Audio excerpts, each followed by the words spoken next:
Have you ever wondered why fairy tales feel so familiar? Why, no matter where you go in the world, you find the same stories told in different ways. A prince fighting his way through darkness to find the princess. A lost girl discovering her own hidden power.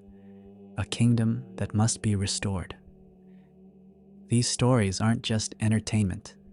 They are mirrors, reflecting something deep inside us, something ancient. Carl Jung believed that myths and fairy tales reveal the inner workings of the human psyche.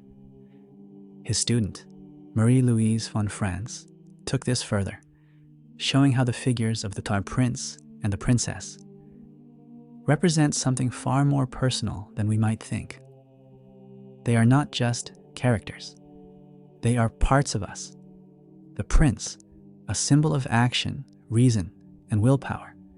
The princess, a symbol of emotion, intuition, and deep wisdom. And their journey? It's the story of how we integrate these forces within ourselves. But here's the question. Are we really in control of this story? Or are we just playing out a script written long before we were born? By the end of this video, you'll see fairy tales in a completely new way.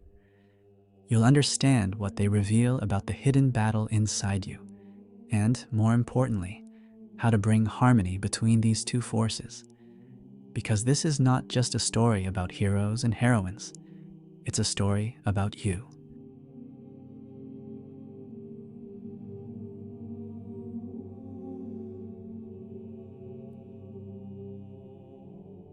Every fairy tale begins with a longing, a prince searching for something he cannot name, a princess trapped in a tower, waiting for a destiny she does not understand. These images are not just fantasy, they are reflections of something deeply human, something that exists within each of us. Carl Jung called them archetypes, universal patterns that shape our emotions, thoughts, and behaviors. And among these two are particularly powerful. The archetypes in animus, l'arithmon, the inner masculine, and the condomer, animum ascondot, the inner feminine. Marie-Louise von Franz spent her life studying fairy tales, and she discovered something remarkable. The prince, the hero who slays dragons, solves riddles, and seeks the truth, is not just a character. He is a symbol of the animus, the rational, driven, and disciplined part of the psyche. The princess, often hidden away in a castle, lost in the forest, or asleep under a spell, represents the anima, the deep, intuitive, emotional wisdom within us. Their stories are not about romance, they are about integration. But here's the twist. These archetypes are not limited to gender. A man has an anima, influencing his emotions, his creativity, and his capacity for love. A woman has an animus, shaping her thoughts, her ambitions, and her sense of purpose. These inner forces, whether we recognize them or not, are constantly shaping our lives.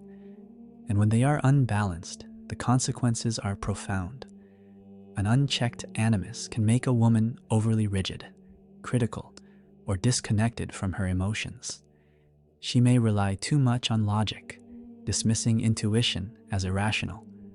On the other hand, an unintegrated anima can leave a man overwhelmed by emotions he does not understand, or drawn into passive fantasies that keep him from action. In both cases, the person becomes trapped, just like the prince lost in the wilderness, or the princess waiting endlessly for someone else to set her free. This is why fairy tales matter. They are not just old stories told to children. They are psychological maps, guiding us toward wholeness. The prince's journey is not about conquering the world. It is about awakening his anima, learning to feel deeply, to love, to understand. The princess's transformation is not about waiting to be saved. It is about claiming her animus, finding her own strength, her own voice. Von Franz believed that every fairy tale is, at its core, a story about balance. about the need to bring these forces together, to let the prince and the princess meet, not just in stories, but within ourselves. Because the greatest journey is not the one that takes us to distant lands or magical kingdoms. It is the one that leads us back to who we truly are.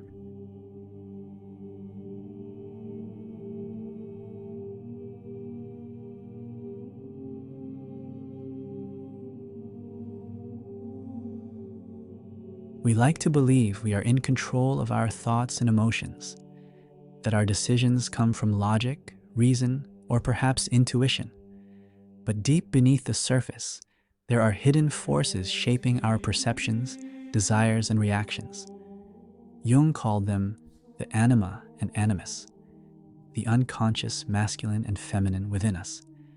And whether we acknowledge them or not, they play a powerful role in how we experience the world. For a man, the anima is his connection to the emotional and intuitive aspects of life. She appears in dreams, in art, in the moments of deep inspiration or longing he cannot quite explain. If integrated, she brings depth, creativity, and a sense of wholeness. But if ignored, she can become chaotic, making him feel lost in his own emotions, trapped in fantasies, or disconnected from reality. His relationships, too, reflect his anima. If he does not understand his inner feminine, he may either idealize women, expecting them to complete him, or reject them, fearing their depth. For a woman, the animus is her inner drive, her logic, her ability to take action. He is the voice that pushes her to set goals, to challenge, to explore new ideas. When integrated, the animus gives her confidence, clarity, and direction. But when unbalanced, he can become harsh and controlling, turning into an inner critic that demands perfection or dismisses emotion as weakness. A woman disconnected from her animus may struggle to assert herself, while one dominated by it may become rigid, over-intellectualizing life and losing touch with her own feelings. What makes this so difficult is that we are often unaware of these forces. We believe our struggles come from the outside, from relationships, careers, or circumstances. But in truth, the conflict is internal. The prince must find the princess, not to rescue her, but to understand her. The princess must awaken the prince, not to serve him, but to walk alongside him. Only when these two forces come together does true balance emerge. Marie-Louise von Franz believed that fairy tales were not just entertainment, but blueprints for individuation, the process of becoming whole. The union of the prince and princess is the union of these forces within us. And until we recognize this inner relationship, we will continue searching for something outside of ourselves, never realizing that what we truly seek has been within us all along.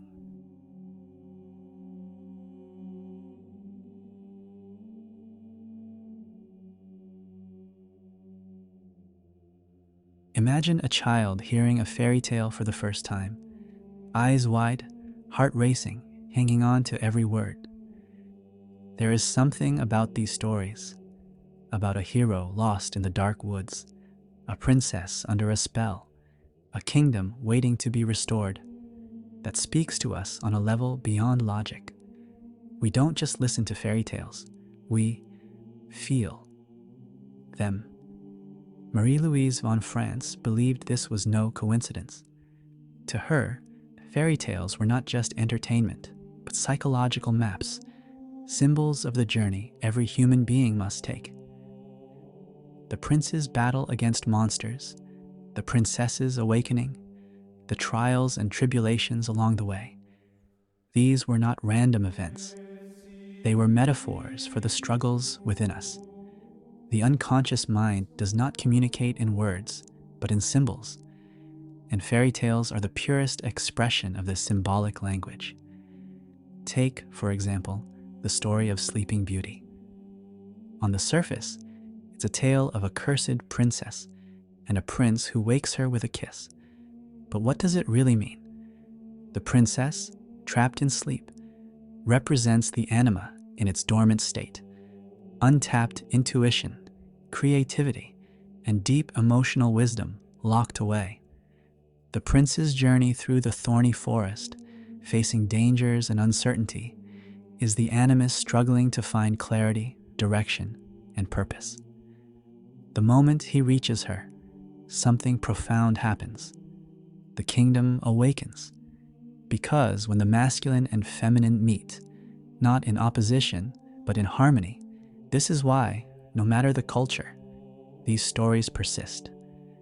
A young man in ancient China, a girl in medieval Europe, a child in modern times, they all recognize these patterns. They all feel the truth behind the symbols. The challenges the hero faces are our own. The hidden strength of the heroine is within us too.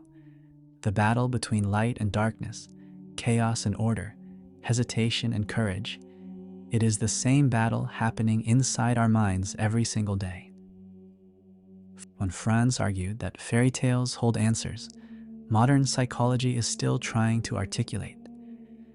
They show us what happens when we suppress parts of ourselves, when the prince refuses his quest, when the princess remains asleep. They remind us that wholeness is not about choosing one side over the other, but about bringing them together. And if we learn to read these stories not just as fantasy, but as reflections of our own journey, we may just find the guidance we've been looking for all along.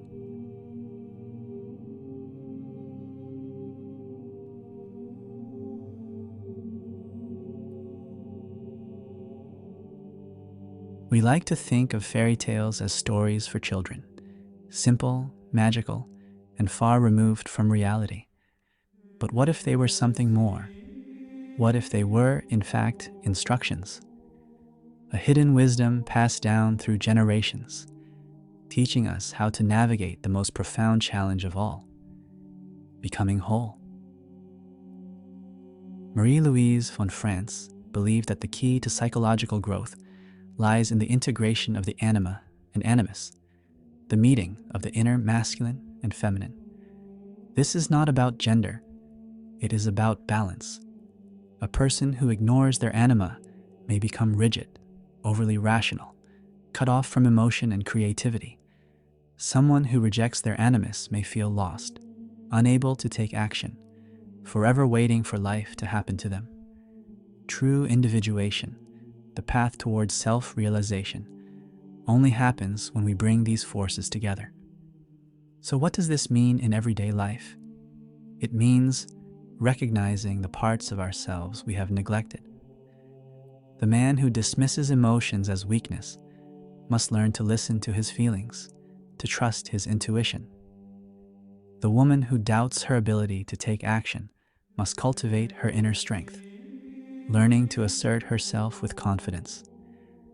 This is why so many fairy tales are about journeys, because transformation does not happen in comfort. It happens when we step into the unknown, facing the dragons of our own unconscious. But integration is not instant. It is not a single moment of enlightenment. It is a process, sometimes slow, often difficult, but always rewarding. Every challenge we face, every relationship, every unexpected turn in life is an opportunity to awaken something dormant within us. Just like the prince fighting his way through darkness, just like the princess finding her voice, we are all in the middle of our own story. Von Franz believed that fairy tales end with happily ever after, not because life is perfect, but because balance has been restored. The kingdom is whole again. The hero and heroine have found their place. And that is the goal, not to eliminate struggle, but to reach a state where the inner masculine and feminine are no longer in conflict, but working together. The journey to integration is the greatest adventure we will ever take. And the best part, the map has always been there, hidden in the stories we have known since childhood. We only need to learn how to read it.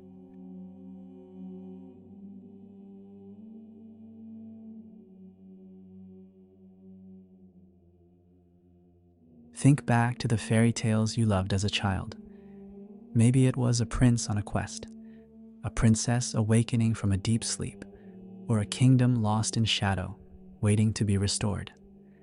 At the time, they may have seemed like simple stories, entertaining, magical, nothing more. But now perhaps you see them differently. These were never just stories about distant lands and imaginary heroes. They were about you. Carl Jung and Marie-Louise von Franz understood something profound. Fairy tales are reflections of the human psyche, guiding us toward wholeness. The prince and the princess are not just characters in a book. They are living forces within you. The animus, your drive for purpose and clarity. The anima, your deep emotional wisdom and intuition.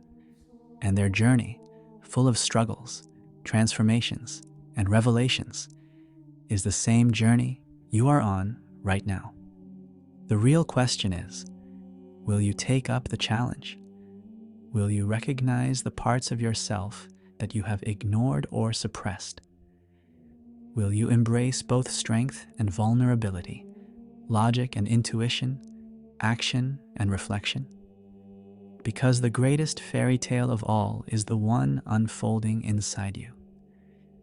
The one where you stop searching for something outside of yourself and finally see that everything you need, the hero, the wisdom, the resolution, has been there all along. So, what will you do with this story? Will you leave it on the shelf, untouched? Or will you step into the unknown, like every great hero before you? The choice is yours. And if fairy tales have taught us anything, it's that those who dare to embark on the journey always discover something extraordinary, not in the world around them, but within themselves.